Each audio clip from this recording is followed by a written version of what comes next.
You would not believe it, in 1991 during the Gulf War, 752 oil wells were set on fire by Saddam Hussein, burning over 1 billion barrels of oil, with flames rising as high as 80 meters. One side saw at least 4 million barrels of oil dumped into the Persian Gulf.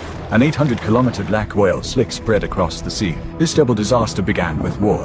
In January 1991, a US-led coalition launched Operation Desert Storm. Iraqi forces began to collapse. Saddam ordered the army to open oil valves and dump crude oil into the sea, to block a US amphibious landing and to disrupt coalition supply lines. Hundreds of thousands of seabirds were covered in oil and could not fly or feed. They struggled on the shore until they died. Fish and shellfish suffocated in large numbers. The Persian Gulf turned into a sea of death. As Iraqi forces retreated, they set fire to 732 oil wells across Kuwait. The fires reached temperatures between 1400 and 1800 degrees Celsius. Even steel could not withstand it. Normal methods failed completely. The area was also filled with landmines. More than 9,000 specialists from over 10 countries entered the disaster zone, starting from zero to find solutions. Some used explosives to remove oxygen in seconds and seal the wells. Some used high-pressure water and foam to fight the flames. Others mounted jet engines on tanks to blast out the fires. Some even used liquid nitrogen to cool the oil and stop the flow.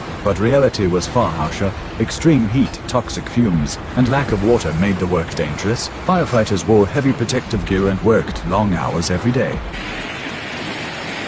For 303 days, they moved from one well to another, until November 6, 1991, when the last fire was finally put out. But the disaster did not truly end. Ocean pollution lasted for over a decade, and some areas have still not fully recovered. More than 1 billion barrels of oil were lost, bringing not only economic damage but long-term environmental costs.